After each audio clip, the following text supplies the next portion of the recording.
going to say that I'm not mad, because of course I'm mad. My sister's dead now. You know, and if these people are worshiping the devil and that they were a part of everything that they tried to ruin me, then they need to be investigated as well. That's just the bottom line. I'm not about to sit here and talk some shit that's not related. That's not, it's only so much I could really say on this. You understand what I'm saying? This is a disaster. This is a big deal. I had people after me that was never fucking after me before because of what? Because of what? I'm going to tell you why. Borealisphilanthropy, and I know I'm jumping around a little bit. I will come back to all of this shit, okay? Borealisphilanthropy. They hired me in 2000, hold on a second. Back in February, March of 2021. So the Power and Leadership Part 2 movement lasted 10 days. The Power and Leadership Part 1 lasted about 6 months. So what I want to do is I want to take y'all to transition real quick. I'm going to go through this very fast as I can, okay? Because I feel like this is very important. Number one, I spent 11 unjust years in prison. I was sentenced to 17 years conviction, 12 in prison, 5 on parole. That time has been 100% completed. But these accounts that are harassing me, that are legally surveilling and monitoring me, that continue to follow, request me, and hit the like button on things that they want to trigger the algorithms for their followers to see. That's why they hit the like button, because those are usually the videos that they're terrified of, right? Or that they want to go spike, viral. I don't know what else it is. You understand what I'm saying? But my thing is this. These accounts are letting me know exactly who they are and what the problem is. And the problem that I figured out is my case. So I don't know. Part of it, I don't know if it's that the man who I was with that was 20 years older than me had evaded 100 cops, canines, and helicopters, and that this petty crime that he've done that I knew nothing of, that they had no evidence of me, but I had a possession of a weapon. He done a burglary. They put it together. Okay. You could go watch my video on YouTube of why I feel like I'm targeted still for that crime. That video is up. I want to spend some more time just getting to this Borealis point and what makes me interesting person to them, right? So after serving all this time, I have done 9 appeals, 8 of which I've done pro se. The first appeal was done by my attorney. Like we're all guaranteed one for our first appeal, okay? So after that, during my whole entire incarceration, I have also spoke out against things that was being done against us, the women that were incarcerated there, like abuse, like sexual harassment, like harassment, like assault, like just lies and, you know, just power and control. And we don't have no wins against the system. So the idea that I spent my incarceration not only appealing my case 9 times, but also filing grievances on behalf of myself and others, 700 to be exact. And a grievance clerk is not a position that anybody like me would ever get, but because I didn't need the position to file the grievance or to organize other women to file the grievances, the sergeant at that time thought it'd be a good idea if I could have the actual position. So I took it and we worked together to try to mediate, to get in the middle, but a lot of those sexual harassment complaints were still unanswered, as most of the grievances that I've filed and where I was a grievance clerk at was in Bayview Correctional Facility. Bayview Correctional Facility was washed away with Hurricane Sandy. And so, you know, the idea that I spent my time fighting against everything illegal that was done to me before the system, after the system, and during the system is why I believe I became a target. And I want to really speed this up because I have other things to get to. So now, when I come, while I was in prison at Bayview Correctional Facility, I had met Bard Prison Initiative. I had got enrolled into Bard Prison Initiative. Bard Prison Initiative is one of 5 of the top prestigious colleges in New York State. Okay, so I got accepted into there. So which means out of 100 applicants, they usually only accept 10 to 12 women, right? So I got accepted into that prestigious program. And the way that college program works is that the same curriculum that they give on their campus and the same professors that they have on their campus are the same professors and curriculum that are provided to us, the women who are incarcerated, the women and men who are incarcerated, as they serve both men and women, right? So Bard had built a relationship with their students inside. So when they met me at the gate and asked and told me that they had a reentry program and that it was hard for people coming home to get jobs, and we know that, right? And so that they had opportunities they could provide us with, fine. At the time, I wasn't interested in the $10 paying job, so I had declined that. I ended up finding a job on my own, ended up getting hired with Women's Prison Association. At Women's Prison Association, I became a community liaison. I was a community liaison serving Brownsville and East New York, preventing kids from going into the foster care system. So my role was a community liaison, which means that I assisted the actual case planners, right? So I assisted them in the home visits. Mainly, I was a bridge between the case planners, the family, and the services that they needed. You understand? I was responsible for making all the calls, keeping all the files updated and things like that. I didn't have my bachelor's degree at the time. I had my associate's, but I was in school going for my bachelor's, studying criminal justice and human rights. And I did get that bachelor's degree, by the way. So now, while I was there, figured out that this system was just as crooked as a criminal system. So I ended up getting promoted to a different role in a different position within Women's Prison Association, right? Was to help women now who are on probation to gain the skills that they need, like job readiness skills, so that they can gain employment skills, as well as anything else or any other services that they may have needed. So after that role, I was given an opportunity by bardprisoninitiative, right? I was given an opportunity at bardprisoninitiative to interview for a job at the Ford Foundation. It was a 1-year internship. And when I read about it, I was very interested in it, as it gave me the opportunity to rotate between different departments. And I rotated between the different departments. I rotated between facilities management, finance, and communications. And I've also worked peripherally on other funds that dealt with criminal justice issues, as I was full of ambition and I was all over the place. Now, what happened at the Ford Foundation is pretty significant, right?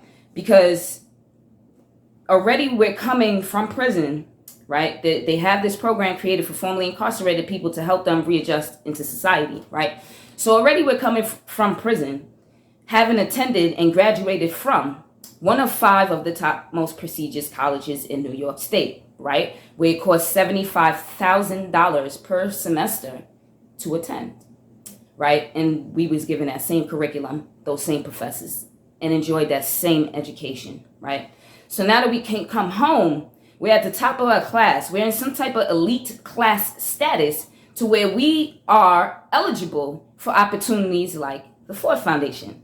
The Ford Foundation is one of 3 of the most richest foundations in the world, okay? Foundations. What are foundations? Foundations. Ford Foundation, they have an endowment. An endowment is like a bank account. How much is in their bank account? $14 billion and counting. Right? So philanthropy is a part of foundations, right? Philanthropy means to give charity. Oh, we all know that, but it means more than that. And if you go online, you go on Google, you ain't going to find too much information on what philanthropy really is. I'm going to tell you what philanthropy really is. Philanthropy is where the slave owner money is, where the people who are enslaved here, that's where our money is. It's in philanthropy. So what that means is the people who are enslaved on this American land, they had slave owners who they worked for free. And the slave owners took all the money, all the work, all everything. You understand what I'm saying? And made their trades, built their houses and everything else, and invested in all of this stuff. So since those times, 400 plus years ago, all of that money today still exists. As human beings have not exterminated, as money has not exterminated. Things have just advanced, and things we don't get taught or told. The thing about philanthropy is that 85% of the Black population have no idea what philanthropy is or what it really even means, right? And the problem with that is that philanthropy is where the money is at. It's where the power and control of money is. And if 85% of Black people do not know that, it's because we are the recipients of receiving this money. We're on the end of having all of these issues to where money needs to be invested into our communities. Money needs to be invested into our issues so that we can get the help that we need. But it's no wonder why we don't get the help that we need, right? Because Black people are not at the forefront of helping Black communities. But since I've been working at Borealis, I found out that that was a whole revolutionary change, okay? Borealis philanthropy is an intermediary philanthropy, which means they get money from big foundations, and they take them, they get millions of dollars from big foundations, right? Millions of dollars from big foundations. Foundations take that money, and they take that money and they give it to other organizations, right? Let me back up just 1 second. Just like today, we are in a crazy recession, depression, whatever you want to call it, okay? The government was calling on for the rich to be taxed back in the 1920s. So what happened is that philanthropists said that they didn't want their money to be taxed like the rest of us. Instead, they made a deal with the government and said basically they will give away their money for charity for a better cause. So the government basically made a deal with philanthropy back in the 20s. Instead of them paying their fair share, they agreed that they would become a philanthropic organization to where they gave money for people in need. Not just money for people in need, but for causes, for movements like the civil rights movements like leaders like Martin Luther King and James Baldwin. These people and these movements, the women's rights movement, they were all funded by the Ford Foundation. Y'all can do your own research. I think it is a foundation that you should know about, regardless of whatever issue I'm having with them. They fund a lot of issues that's very important and shapes our life. You understand? So this is very significant of what I experienced there, and also what I have to say. So, you know, when I went there, I didn't know nothing about the Ford Foundation at all. You know, all I knew is that it was an opportunity for me to gain some skills that I would need to have own my own organization, which was one of my goals at the time. So, and then the organization that I worked for at the time, you know, there were a lot of barriers to success for the women, and I felt like I would not.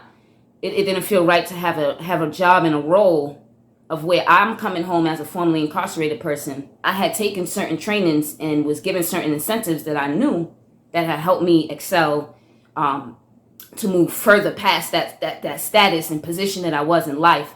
And the idea that I would have a job that's not going to equally provide women with the same opportunity, that wasn't something I could do. So yeah, the idea of going into an internship where I could just worry about myself and build on the skills that I needed so that I could one day own my own organization so that I could call the shots, that was my goal. That was my mission. I knew nothing of what the Ford Foundation was, nor did I really care, right?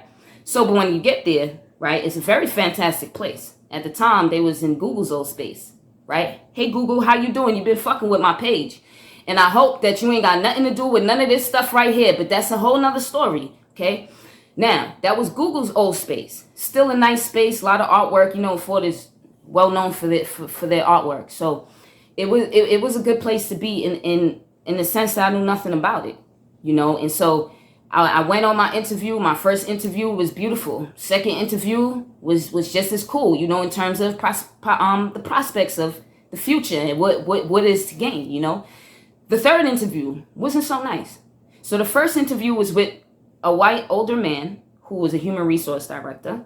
The second one was with both him and the other human resource director, which was a black woman. And both interviews went well, right? And then there was a third interview. Now, at the time, I already had 3 different jobs, and I had done over 10 different job training programs to be able to answer this question of why were you incarcerated, right? So during this third interview, we were grilled just specifically for our crime, you know, and the idea that it was even over the phone, you know, it was like it stirred up so much that wasn't there before. So the idea that I come home after serving all this time and having to endure and deal with all this trauma, but that I was so happy and ambitious, and it became to be altered at this time, right? Because it's like we're having a separate interview. We had already 2 interviews. So if we're good, first of all, we're already being referred from one of 5 of the top most prestigious colleges. They're vouching for us like these are our top students. You understand what I'm saying? So right there, that's not an automatic go in, but it's like after the second interview, you should pretty much like be in there, right? wrong. Because what it is that we're seen as felons. We're seen as criminals. And we, like they told us, they have to make sure that we're safe enough for their staff. As if their staff was even safe enough for us. That's the problem here, right? The problem is that people like me are continued to be looked at as a criminal. And that these human resource directors from that organization and from Borealis, and I'm sure there's a lot of people who've had problems with human resource directors. Okay, because I know the two that I'm speaking about, plenty of people have had the same problem. So they're very similar, so this might just be a culture to where these people in these high positions, they don't get to answer to certain stuff. And I really believe that is definitely going to change today and beyond. You understand? Because this is harmful for society, let alone an individual. Okay, so now when I go on that interview and I'm being asked a series of questions that I've already done trainings for, right? Because prior to me getting hired at Women's Prison Association and Shake Shack, I actually done trainings. I came home after 11 years. I was a kid before that, and I didn't know how to write a resume. I didn't have the confidence for an interview. I didn't know what an interview would be like, so I've done the trainings.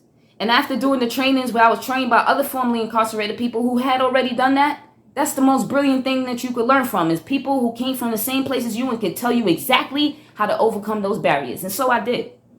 So the idea that I'm sitting here on this third interview, right? And I'm preparing to answer the questions in the way that I've been trained to, which is when asked about your criminal record or your charge, you will say what you've done, right? They even say if you feel like you didn't do it, say you did do it anyway. So now I'm trained to answer these questions, and I start answering these questions. And so it's like, okay, so, we see that you was charged with, yes, those were my charges. And just like I went to trial, just like I appealed my case 9 times, just like I was never guilty, it's just the same thing I'm going to say here. Because during the trainings, they'd say whether you was guilty or not, just say it during the interview to get the job. No, that's not what I will do at all, because that's not what happened. And so the idea that, I'm not going to I didn't intend to go saying how innocent I was, but I'm definitely not going to say that I was guilty when I wasn't guilty. So when he asked me about the crime, I spoke towards how we was trained to speak. Yes, that was my charges. Yes, I did serve time for that. And now here are the skills that I've gained while incarcerated, right? And then you're supposed to shift the skills that you've gained while was incarcerated and relate it to the skills that's related to the job, right? So the job, your job duties, what would be your job duties? Are you able to do this job? Yes, because despite my felony, while incarcerated, I have rehabilitated myself, done these trainings, gained these skills, and this is what makes me qualify for this job, right? And so what they're supposed to do next, they can ask whatever they want, but that's not what happened here, right? None of these other jobs that I've went through has an interview went this well, especially when I had to work with kids and give every single address in which I've lived. Even then, they didn't scrutinize me about my crime because that time was already served. Okay? So the idea that they went into detail, that they read my case online. And this lawyer and this human resource director is digging into something that I had buried a long time ago. That's when my trauma started. And you know who my witness is? My manager at that time. Are you kidding me? She was she had her social worker's license, LSMW. And as soon as I finished with that interview, I was so infuriated that I needed therapy immediately. And I had to get it from my manager at my current job, who was very happy to see me move on.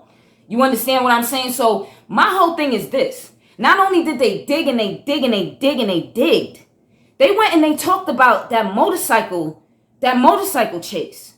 So when the lawyer is asking me so many details about that case, and once we get to the motorcycle chase, that brought me back to a place that I did not want to go, okay? Because not only did I appeal my case 9 times, I testified on my own behalf when I went to trial.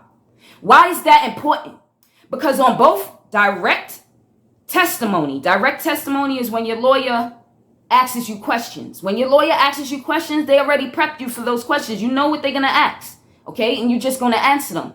And then there's a cross-examination. When there's a cross-examination, that's when the district attorney asks questions based off of what your lawyer asks you. That's called a cross-examination. Those are the questions you're not prepared for. So here is it that I have 2 different attorneys, one asking questions I'm prepared for. The second one, asking questions I'm unprepared for. At both times in those testimonies, when they asked me questions surrounding the motorcycle chase, that I had no idea that the police was behind us, that he even done the burglary, because all I had was a gun possession. His charge and his crime was his crime and his charge. My charge and my crime was my charge and my crime. They didn't go together. You understand? So now when the police is behind us, I don't know. I'm the passenger of a motorcycle. He's the driver of a motorcycle. And when we took off, I almost fell off. So each time during my testimony, when I had to testify to that, I broke down in tears that I needed a break. First of all, I'm a kid at the time. Number one. Number two, I didn't understand that by telling my story, I was reliving the trauma that I had not addressed, that I had not even known was there. And by the second time on the cross-examination, when they asked around that same exact question, I broke down in tears again. The last thing anybody on stand wants to do is cry, because then your mind will get clouded. People can ask you questions. You can mix stuff up even if you don't need to. So the idea that when I go back to my records and realize, wait a minute, that was pretty significant, because I didn't understand what trauma was at that time. So the idea that now during this interview, this third interview that was solely about our criminal record, that was solely about questioning the criminality and the safety, that the safety risk that we posed, even though we've already served our time and was getting straight A's in a prestigious college, one of the most prestigious colleges, to where when I went to the campus, even the students told us they don't work that hard. They don't care that much about school. How can we do? We were happy to answer those questions for them. You understand? That's the purpose that we serve. We don't just go through that time to just come and endure and be somebody else's robot. We have to come to our community to let them know there's a different way. You understand? Or else there's just going to be a generation making the same mistakes, and that's not going to happen. You understand? So my thing is this. That needed to be corrected. That was wrong. And the idea that we did not stand for that. The idea that when they started asking me a lot of those questions, I changed my whole tone during my interview, because I'm not going to be nobody's yes man. And I wanted those people to know from that interview, from that day, that the way that I'm going to talk to them today, if they allow me to go into their foundation and do this internship, then nothing is going to change. You know, I did the interview properly up until the point where I saw that this was something different, and it was tugging on something that hasn't been tugged on. You know, and so I started telling her, I started telling the lawyer, yeah, you understand what I'm saying? You see here that I was for a burglary, that this happened with the motorcycle. Did you see that I almost died on that motorcycle ride? Did you see that I appealed my case 9 times, that I never pled guilty because I wasn't guilty? Did you see that the person that got away evaded 100 white male cops in an all-white rich neighborhood, that they had helicopters and canines, and that they did not get him, even to this day? Did you see in the record where the judge said that she will take the fall because she would not snitch? Did you see that? Because if we're not going to talk about that part, we shouldn't be talking about any of this, because I already served my time. Actually, I'm still serving it, because at the time, I was on 5 years of parole. And anybody know anything about parole? You are not home. Okay? Parole 101 right now. If you have 5 years on parole and you're considered a violent felon, and you're considered a violent felon means if you're not home at 9 o'clock on curfew, if you home at 9:15 and that parole officer decides they want to violate you, you don't go back to prison for 90 days. You don't go back to a judge and plead your case. You go back to prison for 1 year automatic, and then you restart your time for whatever was left off of your good time. So that 5 years becomes 5 more years. And that 5 years can last as long as they freaking want it to. So there's a lot of things that a lot of people don't know about the system, and why it is that I'm a target, because I felt so free to speak about this, because of the roles that I've served in prison, because of the torment that we've endured in prison, and that we know that the likelihood and the likelihood of women and men coming home and doing something about what's going on was less likely. Or if there was, we did not see that. We did not see that. I don't forget what it's like in there, man. I don't know how y'all forget. You understand what I'm saying? Because people like Donna, just pause on that real quick. People like Donna, who writes books like these, amazing story, amazing book. And I commend her for telling her story, because it's not easy to go through this shit. and to sit here and stand up here and have to exploit your own damn pain for some money for an organization to help other women not go through it. Nah, that's not okay. And I salute her even to this point. But I'm gonna tell you what I don't salute. I don't salute devil worshippers. Okay? I don't salute haters. You know what I'm saying? I don't salute people that infiltrate my movement, a movement that is about helping those same women and speaking up for those same women who were raped behind bars and silenced behind bars. And even when I went and testified at the New York City Council building to speak up for those women, to let them know that somebody has enough courage to stand up here and say what those correctional officers did to show and prove that we are not the criminals. We are not criminals. You understand what I'm saying? This system is criminal. And everything that's being done to me by these people who work for this system and who are friends with this system, freaking still have boyfriends from when they was inmates, fucking officers, and now they still friends with these people. I don't care about none of that. But when you screw with my movement, to cover up things that the correctional officers did, first of all, man, you COs are punks. Because y'all continuing to do what y'all did, and ain't nobody even thinking about you. I'm thinking about the women who are harmed. I'm thinking about building with us, with each other, so that we could be able to share spaces and share stories so that we can get away from that harm that y'all have done to us. But nah, y'all still want to create more harm, right? Because what y'all done has made fake accounts and put the images and the names and all the posts of the same person that was incarcerated and infiltrated my movement, you correctional officers, because you're terrified that those crimes that y'all have done that you'll get locked up for. You understand what I'm saying? Damn, y'all, half of y'all don't even lose your job. You understand what I'm saying? Like, at least let them lose their jobs, let alone do some time for it. You know, and then you want to come over here screwing with me like somebody's thinking about y'all. Y'all gonna get caught regardless. Like I said, this is about women and healing from the harm that y'all have done to us. And then you got people like Donna who have friends because she spent 27 years in this system and had to have a lot of these COs do her a lot of these favors. Well, that's part of the reason. I had to talk with a whole bunch of people that know me in prison, that knew what I stood for and that know what I stand for now and that stand by me now. And so I didn't really know her like that in prison. We just knew of each other. Just like this bitch don't know me now. She just know of me.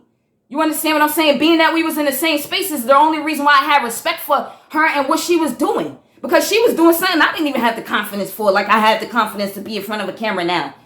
You understand what I'm saying? And speaking up for other people that can't speak for themselves, it's a no-brainer, commendable. But what is she really doing? Please somebody tell me. Other than getting money for her organization that's doing what? That's doing what? Because what can you possibly do to help people on this side when you're harming people on a whole nother other side? Okay, and it made sense to me when they told me that you were worshiping the devil inside, that y'all was all a part of this satanic cult inside of prison. So that makes sense to me now, okay? Because she already told me she's an aspiring tarot reader, so I already put two and two together of what her purpose with infiltrating my movement was. You understand what I'm saying? And Ice even told me to her face while she's infiltrating my movement how much I've done for her and how much it meant for me to do the things I've done for her inside. You understand what I'm saying? So these people are bugged out. They don't make no sense. I've done them no harm. I've done nothing but be real and official. You understand what I'm saying? So it is what it is. I ain't even mad. You know what I'm saying? I'm not going to say that I'm not mad because of course I'm mad. My sister's dead now. You know, and if these people are worshiping the devil and that they were a part of everything that they tried to ruin me, then they need to be investigated as well. That's just the bottom line. I'm not about to sit here and talk some shit that's not related. It's only so much I could really say on this. You understand what I'm saying? This is a disaster. This is a big deal. I had people after me that was never fucking after me before because of what? Because of what? I'm going to tell you why. Borealisphilanthropy, and I know I'm jumping around a little bit. I will come back to all of this shit, okay? Borealisphilanthropy. They hired me in 2000, hold on a second.